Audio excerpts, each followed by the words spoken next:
Hello, everyone, and welcome to my channel.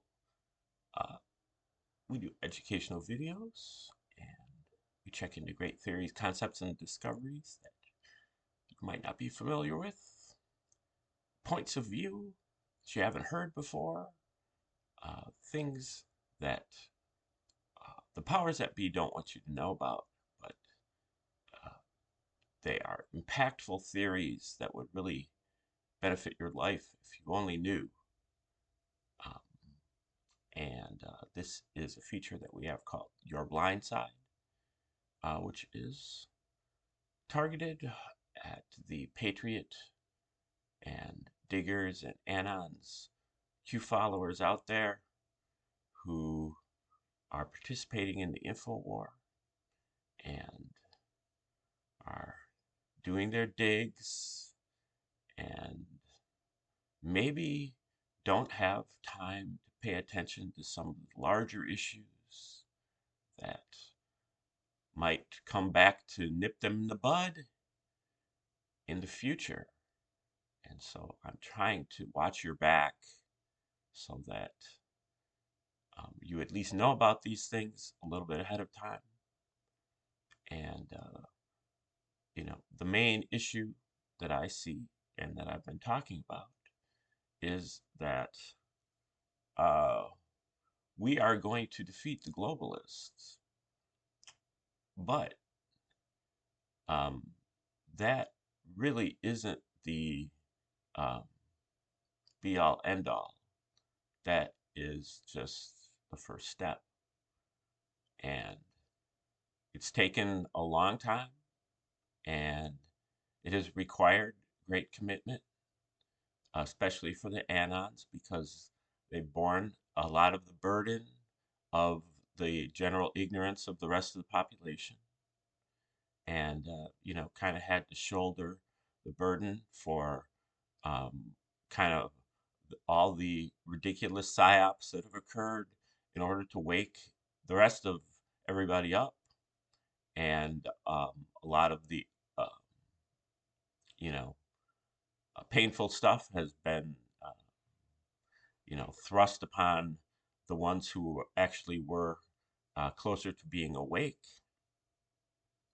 And now you might be a little bit tired and you might be a little bit weary of about 10 years of being uh, beaten and battered. However, the whole thing started with you getting red pilled about something and being outraged and being motivated to do something about it because you're you recognize that your world was falling apart, or everything that you believed in you found out wasn't true, or you found out that they were manipulating you, or all of these different things that go into red pilling. Well, unfortunately, there is another round of red pilling that's going to be coming, and it's going to be necessary for all of us to go through a great deal more red pilling because the red pilling that has happened has really just been on the surface. We haven't cut to the quick, haven't gotten down to the deeper levels of misinformation, psychological operations, hoaxes, amplified messaging, and false flags, and um, you know the like. Um, we have, you know, looked at some of the political things, economic things, some social things within the fabric of society, uh, digging back only really into the 20th century. Um, Not really going back much further than the Federal Reserve. And all this is very important, and I have uh, a, a debt of gratitude to the diggers who have committed themselves to digging up this stuff. I mean, I've been in the InfoWar for a long time, or I was pre-InfoWar, whatever, back to the even to the late 1980s. uh, when I started to wake up to this. And, so most of the stuff I already knew, but there has been a lot of help in terms of putting it into context and understanding the comms.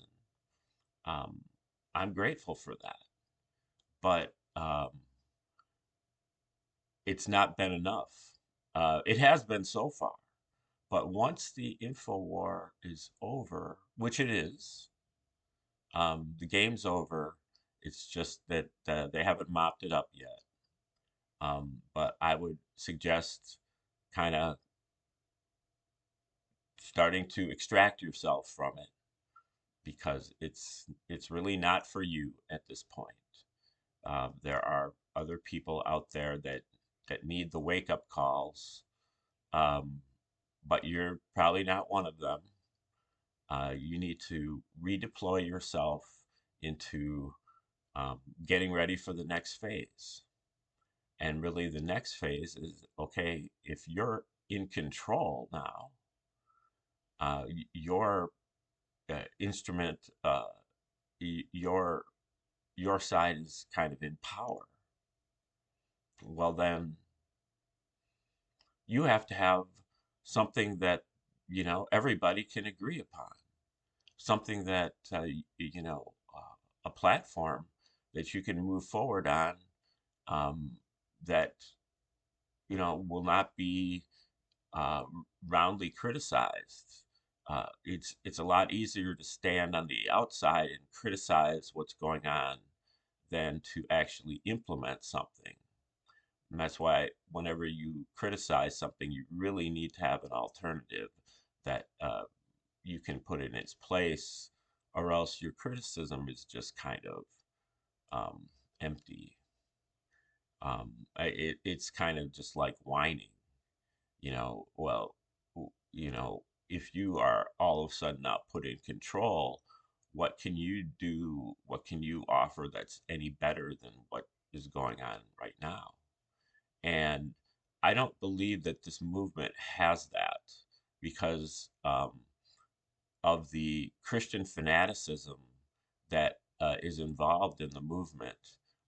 Not only are there a large amount of uh, Christian zealots that are kind of really really into it, but they have um, also infected a good deal of people that are mainly secular, but kind of give a nod to Christianity. They virtue signal for it, and they accept it when it's somebody else, one of their friends or one of their colleagues is really into it, and they kind of uh, allow it.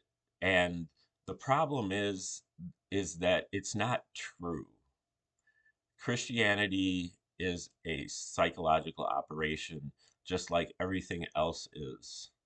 And why you would possibly think that it is different than everything else eludes me. Um, it's it's kind of a matter of immaturity that you would allow yourself to think that this is a separate category and that this doesn't apply to your rule of psyops, that everything uh, has to be scrutinized. Everything doesn't pass the test until I put it through the ringer. And Christianity has not been through the ringer. Most of you haven't even put in a scintilla of effort to figure out whether this is a legitimate um, point of view or not. Because if you did, you would recognize that it obviously is not. Um, I'll just, the Romans created Christianity, and they did so as a psychological operation against the Jews. They were really trying to end Judaism by watering it down with a Jewish Messiah who was a Prince of Peace and believed in rendering unto Caesar what is Caesar's, turning the turning, walking the extra mile and turning the other cheek. And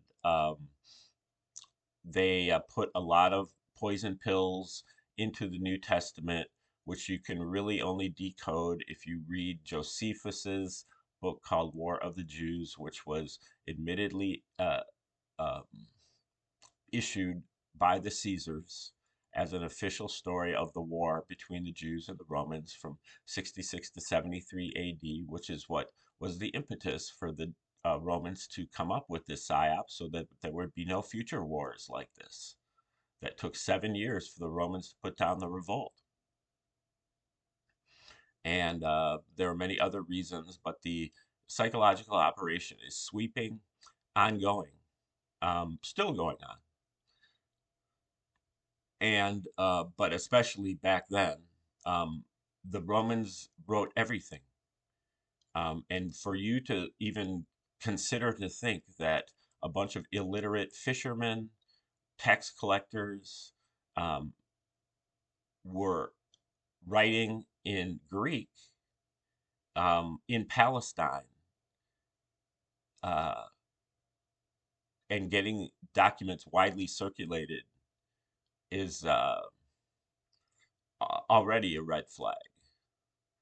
But then once you start to read Josephus and see that uh, Josephus's work is bouncing off the New Testament, and there are abundant parallels and parables and um, coded language and um, synchronicities and coincidences within those two works, such that they were clearly written by the same people at the same time for the same reason. At a certain point, you have to smell a rat. You have to recognize that this is not what I thought it was. Um, and I'm not asking you to believe me. Why don't you go out and get yourself a copy of Josephus and get yourself your New Testament, particularly your Book of Luke, and go over it. And if you can provide me with one shred of evidence that um, Jesus Christ actually existed, I mean, that is what a truther would do, right? You can't just go without evidence, but there isn't any. Every piece of evidence that you have of the existence of Jesus is either circular, meaning that it's from the Bible, or from books, apocryphal books, which were also written by the Romans, or it is Roman, like Josephus, Tacitus, Suetonius, Pliny the Younger, and Trajan. These are the only people that have ever referred to Jesus outside of the Bible. Um, so there isn't any, and there isn't any archaeological evidence of, at least not any that is contemporary. You know, yeah, well, there's some evidence that dates from the 8th century, or, you know, from the 18th century, but that's not evidence. I'm talking about primary evidence, evidence that goes back to the time period. There isn't any. And so, you know, when you take a leap of faith into your faith, you are not a truther. And so don't call yourself a truther if you're going to insist upon believing in this system. But the main point is that this is not something that people like me or anybody else who is a truther is going to be able to agree upon as far as a platform to move forward.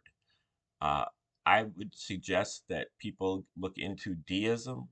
Deism is the belief in one God who is good, and this God has endowed the humans with higher faculties, reason, intuition, inspiration, creativity, wonderment, aesthetics, curiosity. These are things, conscience. These are things that allow the human being to behold the works of God, nature, and the laws and principles of physics and geometry and math, um, to behold God's creation and to be able to understand God directly, not through intermediaries such as books and such as popes and imams and rabbis, but directly. And this is the next phase moving forward.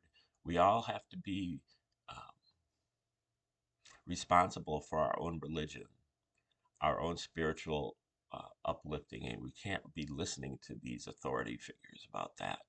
That is the next step. And Christianity is a step backwards as far as that is concerned. And so this is a step that I'm refusing to take, and I will die on this hill um, because it's ridiculous. And you all should be ashamed of yourself for even allowing yourself to get to this point without examining this. That this movement has existed for 10 years, and I'm the only one out there, as far as I know. Hopefully, there's others um, that is raising a stink about this. So that is what is in your blind side, and I will stop from here. And thanks for tuning in today. Like, share, subscribe, comment, contribute, and remember to watch your blind side.